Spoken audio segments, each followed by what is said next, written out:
Equation says the decreasing order of the acidity of the following phenol derivative is। तो देखो बच्चों यहाँ पे जो आपको एग्जाम्पल दिए हुए हैं तो इसमें हमें क्या है फेनॉल डेरिवेटिव्स हैं और इनकी क्या बतानी है कि एसिडिक ऑर्डर क्या होगा, राइट।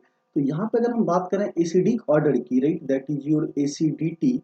तो एसिडिटी क्या होता है तो बच्चों directly proportional to stability of conjugate base. हम लोग कैसे डिसाइड करते हैं तो स्टेबिलिटी ऑफ कंजुगेट बेस। तो यहाँ पे अगर बच्चों हम कंजुगेट बेस बनाएंगे तो कंजुगेट बेस किसी एसिड को कैसे बनाता है तो मान लीजिए कोई एसिड क्या HA है तो उससे हम लोग क्या करते हैं कि H प्लस को हटा लेते हैं तो माइनस H प्लस कर लेंगे तो ये क्या बन जाएगा तो A माइनस। और इसी A माइनस को क्या बोला जाता है कंजुगेट बेस बोला जाता है, राइट। और ये कॉन्सेप्ट क्या है तो आपका ब्रॉन्स्टेड एसिड बेस कॉन्सेप्ट है।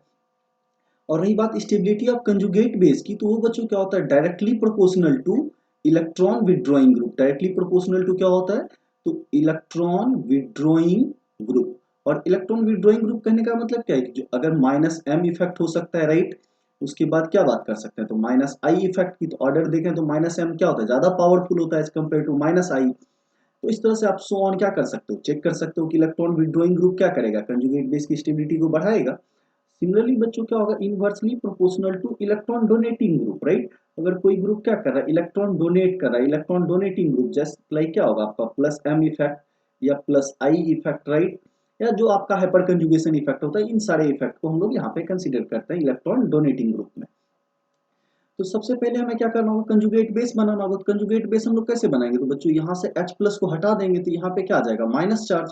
सिमिलरली यहाँ से आप H प्लस को हटा दोगे तो ये क्या आ जाएगा माइनस चार्ज।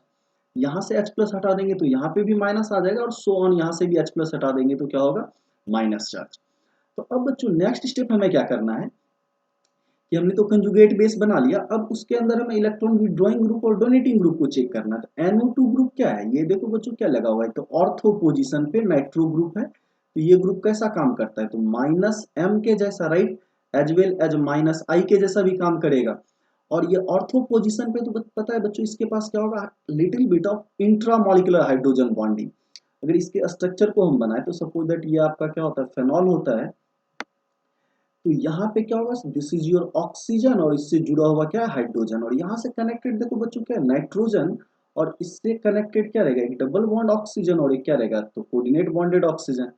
तो अगर यहाँ से देखें तो एक आपका क्या होगा हाइड्रोजन बॉन्डिंग देखने को मिलेगा। नंबर ऑफ रिंग देखोगे इस ग्रुप में कितने एटम होंगे तो 1 2 3 4 5 6 छह मेंबर्ड क्या बनता है कि रिंग बन जाता है। इसी को क्या बोलता है intramolecular intramolecular intramolecular H bonding, right.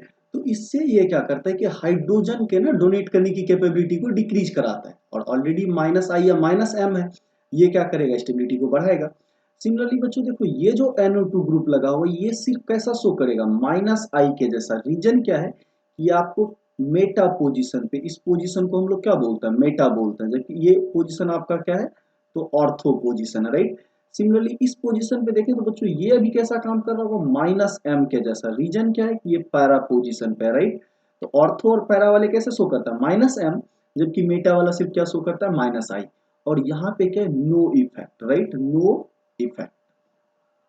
तो देखो बच्चों इन तीनों ऑप्शन में तो इलेक्ट्रॉन विड्रॉइंग ग्रुप लगे हैं लेकिन यहाँ पे कोई इफेक्ट नहीं है। तो ऑब्वियस है इलेक्ट्रॉन विड्रॉइंग ग्रुप अगर कोई कनेक्ट होगा यहाँ पे तो वो क्या करेगा एसिडिक कैरेक्टर को बढ़ाएगा, राइट। यहाँ से आप देख सकते हो acidity directly proportional to stability of conjugate base. और कंजुगेट बेस की स्टेबिलिटी किसके ऊपर डिपेंड करती है तो इलेक्ट्रॉन विड्रॉइंग ग्रुप के ऊपर। तो देखो यहाँ पे आर क्या हो जाएगा मोस्ट एसिडिक। अगर हम ऑर्डर लिखें तो ये आर क्या हो जाएगा मोस्ट एसिडिक हो जाएगा, राइट। उसके बाद देखो रीजन क्या है एम इफेक्ट है माइनस एम। और फिर किसकी बारी आएगी तो यहाँ पे अगर हम ऑप्शन देखें तो यहाँ पे बच्चों आपको फिर से क्या दिया हुआ है कि माइनस एम है। यहाँ पे आप देख रहे हो पी ऑप्शन में क्या दिया हुआ है माइनस एम। तो आर के बाद किसकी बारी आएगी तो एम वाले इफेक्ट को पहले लिखेंगे। तो आर के बाद बारी किसकी आ जाएगी तो that is your P, right. और ये रीजन क्या ऑलरेडी मैंने बताया कि मेसोमेरिक इफेक्ट क्या होता है ज्यादा होता है किससे इंडक्टिव इफेक्ट से। ये इंडक्टिव इफेक्ट शो कर रहा है और ये मेसोमेरिक इफेक्ट शो कर रहा है तो ऑब्वियस हम मेसोमेरिक इफेक्ट को कंसीडर करेंगे। तो आर ग्रेटर देन पी हो गया, राइट। अब पी के बाद बारी किसकी आएगी क्यू की आएगी, राइट। और सबसे जो तो बुरा एसिडिक कैरेक्टर होगा, सबसे जो बुरा एसिड होगा वो क्या होगा, एस, क्योंकि यहाँ कोई इफेक्ट काम नहीं कर रहा, राइट। तो उसके बाद बारी किसकी आ जाएगी, तो एस की। तो ऑप्शन क्या हो जाएगा, आर पी क्यू एस। अगर हम ऐसा देखते हैं R P Q S that is given in option A, ये आपको कहाँ गिवन है, तो ऑप्शन ए में। तो आपका करेक्ट ऑप्शन कौन सा हो जाएगा, option A. So I hope you all guys understand it well, thank you and stay tuned.